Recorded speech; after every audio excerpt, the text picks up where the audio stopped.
3 round की गिनती के बाद जो आंकड़े सामने आए हैं उसमें संजीव सिंह 1 नंबर पर चल रहे हैं, जबकि दूसरे नंबर पर चंद्रशेखर अग्रवाल चल रहे हैं। वहीं अगर हम तीसरे नंबर की बात करें तो भाजपा समर्थित प्रत्याशी संजीव कुमार हैं। अभी हमारी मौजूदगी भाजपा के समर्थित प्रत्याशी के खेमे में यहाँ विधायक शत्रुघ्न महतो मौजूद हैं, बाघमारा से आए हुए हैं। सीधे यहाँ पर लोगों से जुड़ते हैं और समझने का प्रयास करेंगे। विधायक जी, तीसरे राउंड की गिनती हो गई है और आपका जो प्रत्याशी है वो तीसरे नंबर पर है, क्या कहें? देखिए, अभी करीब 9 राउंड अभी होना है और करीब सब मिले 11 राउंड करना है। अभी 3 राउंड हुई है, 8 राउंड बाकी है। अभी हम पूरा स्वस्थ जीत प्रति स्वस्थ है हम। लेकिन कहीं ना कहीं देखा जाए तो भाजपा ही जीतेगी क्या? निश्चित रूप से भाजपा जीत रही है, भाजपा ही जीतेगी। अरे जो भी प्रत्याशी आगे वो भी भाजपा ही के ही कैंडिडेट है। नहीं, हमारा जो प्रत्याशी भाजपा समर्थित प्रत्याशी हमारे संजीव कुमार जी जीत रहे हैं हम लोग। अभी बहुत बाकी अभी है। अभी ये तो अभी काउंटिंग शुरू हुई है। अभी 2-3 राउंड हो भी किया, अभी 8 राउंड बाकी अभी है। इसलिए हम दूसरे नंबर पर जो हैं वो क्या लग रहा है, तीसरे नंबर पर आ जाएंगे? दूसरे नंबर पर अभी तो हम देख लेते हैं, लिस्ट देख लेते हैं। अभी तो पता नहीं है, लिस्ट देख लेते हैं। पहले नंबर पर संजीव सिंह है, दूसरे नंबर पर चंद्रशेखर अग्रवाल है, तीसरे नंबर पर आपके प्रत्याशी हैं और कांग्रेस प्रत्याशी चौथे नंबर पर है। अभी हम दूसरे नंबर पर हैं। अभी रिपोर्ट जो आया है, अभी जो आंकड़ा बता रहा है, हम दूसरे नंबर पर हैं। हम 1 नंबर पर आएंगे ही, मतलब 1 नंबर पर आएंगे एकदम निश्चित रूप से। बढ़त भी कुछ उम्मीद है कि अभी जैसे लीड 1 नंबर में ले रहे हैं तो आप लोग भी लीड से आगे बढ़े? देखिए, ये अभी कहा नहीं जा सकता है। अभी काउंटिंग जारी है, अब काउंटिंग के बाद ही पता चलेगा ना। लेकिन हम लोग आश्वस्त है कि हम लोग जीतने चुनाव। नहीं, बहुत सारा खुलना बाकी है इलाकों का। बहुत जगह एरिया है जहाँ हमारे लोग हैं, हमारे कार्यकर्ता हैं, सभी लोग उत्साह का माहौल है। निश्चित रूप से हम लोग। अच्छा, 1,10,000 के आसपास करीब वोट पड़े थे जो अभी काउंटिंग हुआ है, उसमें 11,000 वोट रिजेक्ट हुआ है। क्या लग रहा है इसमें, किसका कमी मानते हैं आप लोग? हम इसमें सरासर दोष दे रहे हैं झारखंड सरकार को, क्योंकि हम लोगों ने लगातार इसका मांग किया है कि चुनाव बैलेट ईवीएम पर होना चाहिए। लेकिन सरकार की मंशा साफ नहीं थी। सरकार चाह रही थी कि हम बैलेट पर चुनाव कराएंगे, क्योंकि बहुत सारे लोगों को जानकारी भी नहीं। बहुत दिन पहले बैलेट पर चुनाव हुई थी, लोगों को जानकारी के अभाव में इस तरह का मामला हुआ है। और चूँकि सरकार की मंशा साफ नहीं, सरकार कहीं न कहीं मन में उनका साजिश था कि हम बैलेट पर कराएंगे तो हम उस सर्वमानी कर सकते हैं, उस पर कुछ साजिश कर सकते हैं। उसी का प्रतिफल है कि आज वो सामने दिख रही है। इसलिए बैलेट पर चुनाव होना दुर्भाग्यपूर्ण है। बैलेट पर चुनाव नहीं होना चाहिए। ईवीएम से चुनाव निष्पक्ष होता है, इसलिए चुनाव गलत हुआ है। चुनाव बैलेट पर कराने मतलब है कि कहीं न कहीं सरकार का साजिश से बुआ रही है। चलिए, मैंने आप लोग से हो ना कि अब आगे बढ़ रहे हैं। निश्चित रूप से हम आगे बढ़ रहे हैं। और आप यहाँ बैठ गए तो जिता के ही उठेंगे? निश्चित रूप से उठाएंगे। हमारा जितना हम लोग जीतेंगे हम लोग। चलिए, बाघमारा विधायक हैं ये शत्रुघ्न महतो जी, इन्होंने कहा है कि बहुत जल्द बढ़त बनाएंगे। संजीव जी, आप प्रत्याशी हैं, क्या लग रहा है उन्हें? चलिए, विश्वास बना हुआ है। अभी अनाउंसमेंट हो रहा है, देखिए क्या होता है। बढ़त बनाएंगे आप? लग रहा है। चलिए, तो तीसरे राउंड की मतगणना के बाद जो नतीजे सामने आए हैं उसमें तीसरे नंबर पर भाजपा प्रत्याशी हैं, दूसरे नंबर पर चंद्रशेखर अग्रवाल हैं। हम सीधे चंद्रशेखर अग्रवाल के जो समर्थक हैं उनसे भी जुटेंगे और उनसे भी जुड़ के जानने का प्रयास करेंगे कि अब दूसरे स्थान पर हैं, उसके बाद आगे किस प्रकार का उनका विश्वास जगह है। क्या दूसरे स्थान से पहले नंबर पर जाएंगे उनके उम्मीदवार, या फिर जो पहले नंबर पर जिन्होंने बढ़त बना के रखी है वही बढ़त बना के रखेंगे? चंद्रशेखर अग्रवाल के समर्थक कृष्णा अग्रवाल जी यहाँ मौजूद हैं। उनके प्रत्याशी फिलहाल चौथे राउंड की मतगणना के बाद दूसरे नंबर पर हैं। कृष्णा जी, चौथे राउंड के मतगणना लगभग हो चुके हैं और आपके प्रत्याशी दूसरे नंबर पर है, क्या लग रहा है? देखिए, हम लोग जीत के प्रति पूरी तरह आश्वस्त हैं। धनबाद नगर निगम की जनता खुद चुनाव लड़ी है और ये चुनाव विकास के नाम पर हुआ है। अभी 5 राउंड और बाकी है। आने वाले जो राउंड हैं उसका जो घोषणा होगा, निश्चित रूप में हमारे प्रत्याशी आगे लीड लेते जाएंगे। 1 राउंड, 2 राउंड, 3 राउंड के जो गणना हुए थे, अभी जो चौथे राउंड का गणना है, आपके प्रत्याशी दूसरे नंबर पर ही विराजमान है। क्या लग रहा है, आगे बढ़ेंगे? हम लोग बहुत जल्दी 1 नंबर पे आ जाएंगे।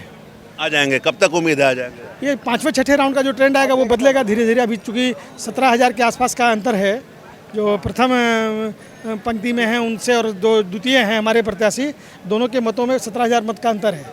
बहुत जल्दी हम लोग इसको पूरा करेंगे। अच्छा, भाजपा के जो समर्थित उम्मीदवार है उनका भी कहना है कि वो भी अब बहुत जल्द आगे जाए। फिलहाल तीसरा नंबर पर उनका है, तो कहीं आपको ये नहीं लग रहा है ना कि अच्छा वो तीसरे तो वो तो पीछे है ना आपसे? नहीं, ऐसा कुछ नहीं है। हम लोग का तो पहला दूसरा में तो पहले से तय था कि लग रहा था कि हमारी जो टक्कर थी वो संजीव सिंह से ही थी। और रह गई भाजपा की बात, वो लोग तीसरे चौथे के लिए प्रयास कर रहे हैं। शमशेर आलम अगर कुछ ज़्यादा वोट पा जाएंगे तो ये स्वाभाविक है 3 से 4 नंबर पे चले जाएंगे। नहीं, अभी चौथे राउंड में भी शमशेर आलम चौथे स्थान पर ही हैं, भाजपा का समर्थित संजीव कुमार तीसरा स्थान पर। तो दोनों में अंतर काफ़ी कम है। दोनों में मात्र 1000 वोट के आसपास का अंतर है। तो ये 1000 वोट कोई खास बात नहीं रखे। कभी भी शमशेर आलम आगे आ सकते हैं, संजीव कुमार पीछे जा सकते हैं। लेकिन हमारा लक्ष्य है, हमारे प्रत्याशी का लक्ष्य है कि 1 नंबर पर आना है।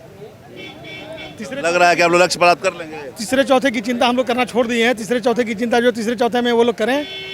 हमारा जो लक्ष्य है वो ताकि हमारा प्रत्याशी जीते और नगर निगम का 5 साल पूर्ण रूप में विकास करे। तो आपको लग रहा है कि आप लोग आ जाएंगे एक नंबर पे? निश्चित रूप में आएंगे। निश्चित संजीव सिंह तो बहुत आगे चल रहे हैं, 19,000 का अंतर है। सर किसी भी चुनाव का ट्रेंड आप देख लीजिए, चाहे लोकसभा का हो विधानसभा का हो, पहले जो रुझान होता है 1-2 राउंड जो चलता है वैसा नहीं कि वो अंतिम समय तक चलता रहे। 5वां राउंड, 6ठा राउंड, 7वां राउंड, 8वां राउंड, 9वें राउंड में बहुत सारा बात ट्रेंड बदल सकता है। अच्छा एक चीज़ और बताइए, बहुत सारे वोट रिजेक्ट हुए हैं, क्या कारण है इसमें समझते हैं? नहीं तो बैलेट है तो निश्चित रूप में होगा। जो लोग साक्षर नहीं है या कम पढ़े लिखे हैं तो कुछ लोग ठेपा भी लगा दिए हैं, जहां उनको स्टाम्प लगाना था उसकी जगह वो ठेपा लगा दिए हैं। कुछ लोग ऐसे हैं जो 2 कैंडिडेट के बीच में वोट डाल दिए हैं। रिजेक्ट होने का, रद्द होने का सबसे बड़ा कारण यही सब है। जागरूकता होनी चाहिए थी। हाँ 6 से 7% वोट रद्द होगा। 10% के आसपास अभी वोटों की गिनती है। तीसरे राउंड तक जो हुआ था 1,65,000 वोट का गिनती हो चुका था। 11,000 वोट हुआ था तो लगभग 7% के आसपास वोट का रिजेक्शन अभी तक हो चुका है। थोड़ा जागरूकता होना चाहिए था। निश्चित रूप में जागरूकता होना चाहिए। क्या बोल रहे हैं आपके कैंडिडेट को? बोल रहे हैं पीछे ही रहेंगे। अरे ये लोग ऐसे ही बोलते रहते हैं, समझ गए ना। एक नंबर में हम ही लोग रहेंगे, आप देख लीजिएगा। 3 से सीधे चल जाएगा। अब तो इतिहास रहा है। कल भी 2 से सुनिए कल भी राशि में आपने देखा होगा कि 3 राउंड में हम लोग पीछे थे, लास्ट में जीत हमारी हुई कि नहीं हुई? लेकिन यहाँ 4था राउंड चल रहा है। उससे क्या फर्क पड़ता है? तो मतलब क्या लग रहा है? 3 राउंड से सीधे एक पे चल जाएगा। हमारा प्रत्याशी जीतेगा। से कहाँ चले जाएंगे? ये लोग कहाँ जाएंगे? ये लोग की चिंता ये लोग कर रहे हैं, हम लोग को नहीं करना है। भाजपा वाले हिमाचल में सरकार बनता है तो झारखंड में बम फोड़ते हैं। इनकी रांची में नगर निगम में जीते हैं, ये लोग धनबाद में खुशी मनाएंगे। ये है भाजपा का असली चेहरा। 2 घंटा ये लोग यहाँ गम नहीं आएगा, देखिएगा। 2 घंटा बाद यहाँ नजर नहीं आएगा कोई भी, देख लीजिएगा आप। विधायक भी बोल रहे हैं कि आप लोग आगे बढ़ जाइएगा। 100% बढ़ेंगे जी। ये लोग जो दावे कर रहे हैं, दावा करना आसान बात है, दावा और अमल करना दोनों बहुत फर्क है। रिजल्ट बताएगा ना। लेकिन अभी तो 2 नंबर विराजमान है और आपका प्रत्याशी 1 राउंड से अभी 4थे राउंड में 4थे नंबर पर है। ये लोग वही रह जाएगा और हम लोग आगे बढ़ जाएंगे, आप देख लीजिएगा। माने तीसरे नंबर से अब आप लोग आगे बढ़ जाएंगे। 100%। क्या लग रहा है, बढ़ पाएंगे तीसरे नंबर से? 8,000 वोट से पीछे हैं इस 4 राउंड में और लगातार जा ही रहे हैं। एक बार भी ऐसा नहीं हुआ कि हमारे प्रत्याशी से के नज़दीक भी लोग आए हैं। 3,000 से लगातार पीछे चल रहे थे, फिर 5,000 हो गया, अभी 8,000 हो गया, अगले राउंड में 15,000 हो जाएगा। उसके बाद इनसे पूछ लीजिएगा कि इनके प्रत्याशी कहाँ हैं और कैसे लोग आगे आएंगे। ये लोग चल रहे हैं और हम लोग जंप मारेंगे, बस यही फर्क है। एकदम 100% मारेंगे। जैसे इनका प्रत्याशी पैराशूट से आया था ना, जैसे इनका प्रत्याशी पैराशूट से आया था, उसी तरह से मतगणना में भी ये लोग पैराशूट से मतपेटी को लाएंगे। जिन निकलेगा इनका। कोई बात नहीं है। तो तमाम तरह के दावों के बीच मतगणना के रिजल्ट क्या आते हैं देखना होगा। चूंकि अभी तक 4 राउंड की मतगणना हो चुके हैं और 4 राउंड में भी संजीव सिंह ने बढ़त बना रखी है और करीब 17,000 वोटों से आगे चल रहे हैं। वहीं अगर हम बात करें तो दूसरे नंबर पर चंद्रशेखर अग्रवाल हैं, तीसरे नंबर पर संजीव कुमार जो भाजपा के समर्थित प्रत्याशी है, जबकि चौथे नंबर पर कांग्रेस से शमशेर आलम जी हैं। अभी मतगणना बाकी है, 4-5 राउंड की और मतगणना होने हैं। ऐसे में तमाम तरह के दावे प्रत्याशियों को समर्थक कर रहे हैं, उनकी जीत होगी, उनकी जीत होगी। लेकिन मतगणना पूरी होने के बाद ही यह स्थिति स्पष्ट हो पाएगा कि दावों में कितनी सच्चाई है। मतगणना लगातार हो रहे हैं, मतगणना स्थल पर मौजूद हैं और मेयर प्रत्याशी में मेयर के पद पर किसकी जीत होती है, इस संबंध में पूरी खबर से आपको रूबरू कराते रहेंगे। कैमरामैन संजय के साथ धीरेन्द्र, मिरर मीडिया, धनबाद।